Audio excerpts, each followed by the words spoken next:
Bom dia a todos. Deus abençoe a vida de cada um dos irmãos. Quero convidá-los para nós lermos o texto bíblico da lição de hoje, que se encontra em Mateus capítulo 25, do versículo 20 ao 25. Que diz assim: chegando que havia recebido 5 talentos, aqui nós vamos falar um pouquinho sobre a parábola dos talentos, pois os devocionais dessa semana é sobre mordomia, né?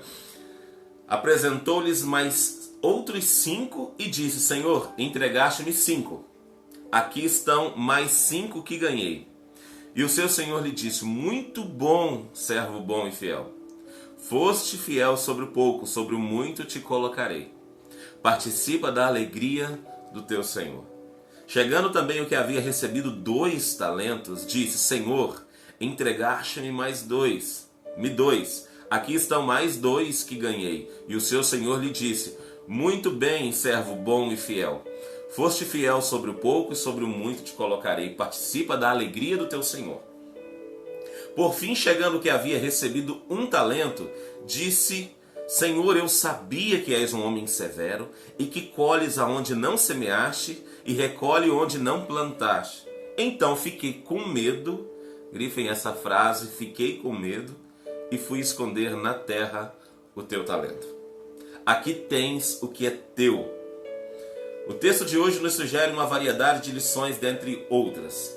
Mostra-nos a maneira como devemos atuar na área patrimonial. É importante buscar compreender o conceito de eficiência, como também de eficácia, para desse modo perseguir sempre a máxima efetividade no desempenho de nossas atividades em geral na igreja. E eu poderia acrescentar aqui, queridos, em todas as áreas da nossa vida, nós precisamos ser excelentes o máximo que nós pudermos. Isso tem a ver com a realização das metas estabelecidas e com a máxima qualidade possível. Se cada um dos salvos em Cristo tiver isso em mente ao participar dos programas e atividades da igreja, certamente no final ouvirá do Supremo Bom Pastor a frase: muito bem, servo bom e fiel. Foste fiel sobre o pouco, sobre o muito te colocarei. Participa da alegria do teu Senhor. Pensemos bem e avaliemos a nossa postura. Essa é uma decisão nossa. Essa é uma decisão de cada um de nós. Irmãos, quando eu olho para os servos que receberam seus talentos, nós vemos 3 pessoas recebendo 3 quantidades de talento. Um recebeu 5, o outro 2 e o outro 1. O que recebeu 5, ele granjeou mais 5. O que recebeu 2, granjeou mais 2. Ou seja, todos os 2 trabalharam igual. Cada um teve 100% de lucro. O que recebeu 1, o esperado dele era 100% do lucro, recebesse talvez mais 1 talento.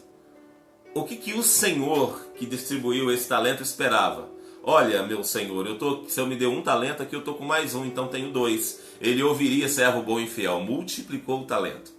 Mas acontece que aqui no finalzinho, eu mandei até os irmãos gravar o que havia falado, está escrito aqui, ó: fiquei com medo e fui esconder na terra o teu talento. Irmãos, primeiro eu quero falar a respeito desse medo. A palavra do Senhor diz que o medo anula a fé. E isso é plenamente verdade. Quando nós temos medo, é a mesma coisa que dizer que nós não confiamos que Deus está conosco, nos abençoando e nos ajudando a passar pela situação. Porque como eu confio no Senhor? Eu confio no Senhor baseado nas promessas que Ele me fez. Eu confio no Senhor baseado no que a palavra do Senhor fala que o Senhor disse que iria fazer. Por exemplo, hoje eu estava lendo o livro de Apocalipse, cartas a algumas igrejas. Para uma da igreja, o Senhor disse que aquela igreja passaria por uma tribulação, mas aquele que perseverasse até o fim seria salvo. Agora, para a igreja de Filadélfia, diz assim: olha, eu vou te guardar na hora da provação. Ou seja, uma igreja ia passar e morreria algumas pessoas, está claro. A outra seria livre do Senhor de passar por aquilo. Ou seja, o Senhor age como Ele quer de qualquer forma, mas dentro da promessa que Deus fez para mim, eu preciso confiar. Se é para perder a minha vida aqui, mas herdar a vida eterna, eu preciso ter plena confiança nisso. Se o Senhor diz que vai me proteger e livrar de todo mal, eu preciso ter confiança nisso. Se o Senhor coloca talentos na minha mão e diz: vai e trabalhe, que todo talento é para ser trabalhado aqui na terra. O Senhor não precisa disso. Todo talento que o Senhor coloca na minha e na sua vida é para nós servirmos as pessoas, porque Deus não precisa disso. Alguém pode dizer: mas pastor, Deus precisa de nós para pregar o evangelho. Ele quis que fosse dessa forma, mas Ele poderia ter enviado os anjos. Os anjos poderiam, numa semana, voando pela terra, aí pregar para todo mundo, anunciar o evangelho. Quem cresce, fosse para o céu. Quem não cresce, fosse lançado no inferno. Ele poderia fazer isso sem nós, mas ele quis que nós fizéssemos isso no meio do povo que é semelhante a nós, feito de carne e osso, né? A semelhança de Deus, a imagem e semelhança de Deus, ele nos deu essa tarefa. Só que ele não simplesmente deu tarefa, ele também deu a ferramenta. E essa ferramenta é o nosso patrimônio. Os talentos e os dons são o nosso patrimônio. Todas as vezes que eu travo com medo de alguma coisa, queridos, eu estou travando é o ministério do Senhor. Olha, esse cara aqui teve medo, fiquei com medo e fui esconder na terra o teu talento. Ele reconhecia que o talento não era dele. Ele reconhecia que o talento era de Jesus, mas ele falou, eu fiquei com medo de ti. Fiquei com medo porque você é um homem que colhe onde não semeia e recolhe onde não planta. Então fiquei com medo. A imagem que ele tinha desse Senhor, o que ele sabia desse Senhor, fez com que ele travasse. E ele foi chamado de servo mau. Quando nós temos medo, nós somos servo mau. Pastor, se eu tenho medo, eu sou mau? O mal é porque nós não estamos fazendo aquilo que o Senhor nos mandou. Porque o medo me paralisou. E eu faço uma pergunta para os irmãos. Qual que é o seu medo? Eu confesso para os irmãos. A irmã Patrícia e o pastor Claudinei estão aqui ouvindo. A irmã Patrícia é testemunha ocular desse evento. A primeira vez que eu preguei na igreja de Ipanema, quando eu era novo convertido, eu preparei uma mensagem assim, umas 2 semanas inteiras, escrevi ela, falei, eu vou arrebentar, vai ser 30 minutos de mensagem, vai ser muito bom. Queridos, eu li 2 minutos de texto no começo e orei. Preguei com 1 minuto, com o meu esboço tremendo, né? Não sabia o que falar, me travei completamente. Depois de falar 1 minuto numa velocidade incrível, eu orei 2 minutos no final. Foi um rompimento de um medo que eu tinha. Mas é aí que está, todos nós temos medo de fazer alguma coisa. Não sei se a irmã Patrícia lembra desse evento. Todos nós temos medo de fazer alguma coisa. O problema é se nós vamos ser travados nisso ou não. Tem alguma coisa que está te travando agora? Enfrenta. Tem algum tipo de medo que você precisa romper? Enfrenta. Tem alguém aqui esta manhã que precisa pedir perdão para alguém, só que o medo de ser ofendido, o medo de ser magoado, o medo de crescer de novo, outra discussão está te travando? Decida o que vai fazer, enfrenta isso, porque o medo vai fazer muitos de nós perder a salvação.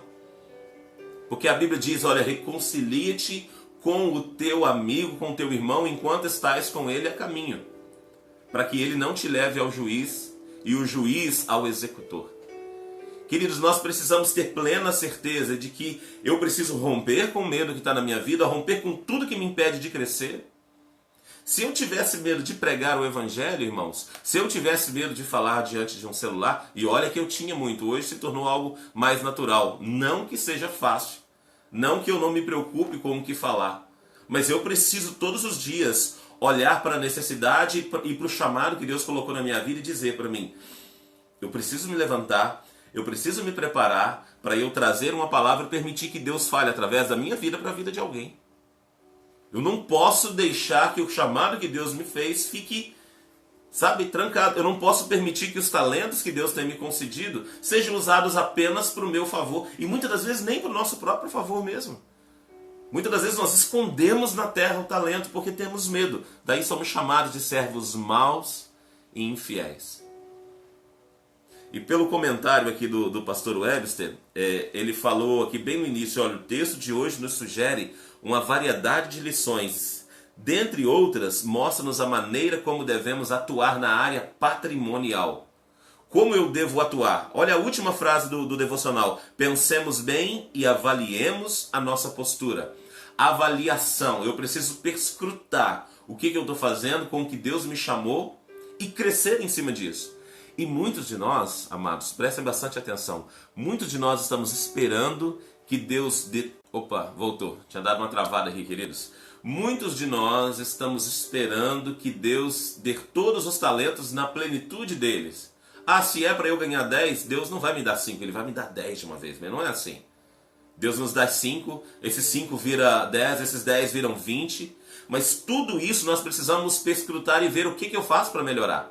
Se eu toco violão, eu vou buscar aulas para eu me aperfeiçoar, para louvar o Senhor e conduzir a igreja em adoração. Se eu ministro, eu quero estudar mais para conhecer mais e ministrar mais. E aonde eu tenho dificuldade, é onde eu preciso atuar. Se a minha dificuldade é na fala em público, é onde eu preciso atuar. Se a minha dificuldade é na conversa, no diálogo com as pessoas, é onde eu preciso buscar ajuda, buscar auxílio. Irmãos, quanta ferramenta nós temos hoje para isso? Está muito mais fácil. Pensemos bem e avaliemos a nossa postura. Eu tinha uma dúvida, eu contei para os irmãos uma vez aqui, sobre Salomão. Quando eu era mais novo, eu acreditava que Deus tinha dado toda a sabedoria plena para Salomão de uma vez só. Mas isso não é verdade. E pelos versos que eu vou ler aqui, os irmãos vão entender que Deus deu para Salomão a capacidade de estudar e aprender com facilidade. Mas tudo que Salomão aprendeu, ele teve que aplicar no seu coração. Olha aqui, Eclesiastes capítulo 1, versículo 12 em diante, nos diz assim: Eu, o pregador, fui rei sobre Jerusalém e Israel. Apliquei, olha ele dizendo, eu apliquei meu coração a examinar. Algumas versões diz esquadrinhar, né? Colocar tudo dentro da medida ali para que eu entenda o funcionamento. E a informar-me com sabedoria de tudo que acontece debaixo do céu. Que enfadonha ocupação Deus deu aos filhos dos homens para nela os afligir. Atentei para todas as obras que se fazem debaixo do sol. Tudo era vaidade e aflição de espírito. O que é torto não se pode endireitar. O que falta não se pode calcular. Falei eu com o meu coração, olha, eu me engrandeci e sobrepujei em sabedoria a todos os que ouvem antes de mim em Jerusalém. E o meu coração alcançou muita sabedoria e conhecimento. Olha que interessante. Falei eu com o meu coração. A pessoa conversando com ela mesma, né? Quando a gente fica pensando, olha, eu vou em tal lugar, vou fazer tal curso, vou aprender tal coisa para me servir isso, aquilo, trabalhar nisso e ganhar dinheiro dessa forma. Pensa. Daí Salomão está dizendo, falei eu com o meu coração. Olha, eu me engrandeci e me sobrepujei em sabedoria a todos os que houve antes de mim em Jerusalém. O meu coração alcançou muita sabedoria e conhecimento. Apliquei o meu coração a conhecer a sabedoria e a conhecer os desvarios e as loucuras. Mas vim a saber que também isso era aflição de espírito, porque há muita sabedoria, há muito enfado. Na muita sabedoria há muito enfado. O que aumenta o conhecimento aumenta a tristeza. Ou seja, Salomão cresceu, amados. Salomão se desenvolveu, ele pegou a sabedoria que Deus deu a ele, e Deus deu sabedoria para ele cuidar do povo de Israel. E ele não ficou apenas ali no povo de Israel, ele começou a perscrutar todas as coisas. Ele começou a visitar e a ser visitado, a dar presente, a ganhar presente. Salomão teve tanta sabedoria, mas ele pegou aquilo que Deus deu. Salomão pegou os 5 talentos que Deus deu e multiplicou aquilo em 300, em 600, em 1200. Não foi apenas de 5 para 10, mas por quê? Ele usou o que Deus deu como um combustível, uma ferramenta para crescer cada vez mais. E muitos de nós, queridos, queremos servir a Deus, estamos esperando tudo que vem de Deus cair do céu. Nós estamos esperando tudo que é para vir de Deus cair lá do alto. Vai vir uma parte, nós precisamos trabalhar em cima. Quando nós sabemos que funciona dessa forma, nós nos levantamos da cadeira, do sofá ou da cama e começamos a esquadrinhar o nosso coração e ver qual que é o propósito de Deus na minha vida. É esse, descobri. Agora, qual que é o trajeto que eu vou fazer para alcançar o propósito de Deus? Ou para cumprir esse propósito cada vez melhor? Porque se Deus revelou o propósito dele para você, querido, se você sabe o que fazer no reino de Deus, precisa trabalhar para se desenvolver nesse ministério cada vez mais. Irmãos, isso é maravilhoso. Esse assunto me interessa muito. É um assunto que eu tenho estudado com bastante frequência. Sobre a nossa produtividade com aquilo que Deus nos deu. Sobre o esperar Deus agir ou sobre nós agirmos dentro daquilo que Deus já nos revelou, dentro daquilo que Deus colocou no nosso coração. Uma coisa que eu acho linda em Jesus é que quando ele tinha que ir para tal lugar ou tal cidade fazer alguma coisa, quando ele tinha que sair da onde ele estava, numa aldeia em Jerusalém, e ir, por exemplo, para Betânia para ressuscitar Lázaro, ele não ia simplesmente para fazer tal coisa. No meio do caminho, Jesus curava os enfermos, expulsava os demônios, pregava o evangelho até que chegasse em tal lugar. Chegou lá, o homem já estava morto. Ele já sabia o que ia acontecer. Mas durante todo esse processo, Jesus, ele não simplesmente chegava lá para executar o que ele foi fazer. Ele fazia enquanto ele estava caminhando. Nós precisamos ser proativos, nós precisamos estar prontos. Eu tenho hoje algo para fazer no nome do Senhor. Até que eu chegue em tal lugar eu posso fazer alguma coisa, mesmo que seja orar no meio do caminho. Eu preciso remir o tempo, a palavra do Senhor nos ensina, remir o tempo, aproveitá-lo da melhor forma possível. É isso que significa remir o tempo. Porque os dias são maus. E aproveitá-lo da melhor forma possível não é fazer coisas na loucura. Não é eu ficar louco e acabar entrando num estresse aí terrível. Mas é eu aproveitar os momentos, aproveitar toda a oportunidade e fazer a obra do Senhor com o coração completamente aberto e pronto para receber de Deus e transferir para o próximo. Todos os nossos talentos, amados, todos os nossos dons é para primeiro servir o próximo. E nós nos alimentarmos do que o próximo tem para nos servir. Porque é uma árvore que dá frutos, né? Qual árvore come do seu próprio fruto? A árvore dá fruto para que as pessoas possam se alimentar. Se nós somos árvores, se o Senhor nos comparou e estamos dando fruto, é para que as pessoas se alimentam dos nossos frutos. E nós nos alimentamos dos frutos uns dos outros. Qual seria o meu fruto? Qual seria o meu talento? Qual seria o meu chamado? Descobrir? Não descobri. Então vamos dobrar o joelho. Vamos pedir para que Deus revele.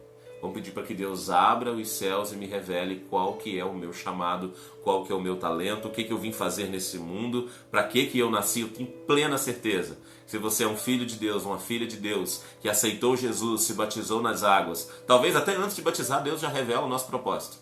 Talvez antes de você decidir, Deus já está colocando no seu coração. Mas um joelho dobrado em orações sinceras e constantes, Deus vai mostrar o que Ele tem para cada um de nós. E daí nós seremos produtivos nessa terra, no nome do Senhor Jesus. Amém, meus amados? Louvado seja o nome do Senhor. Deus abençoe a vida de todos e que o Espírito Santo de Deus possa confirmar essa palavra aí no coração de cada um dos irmãos.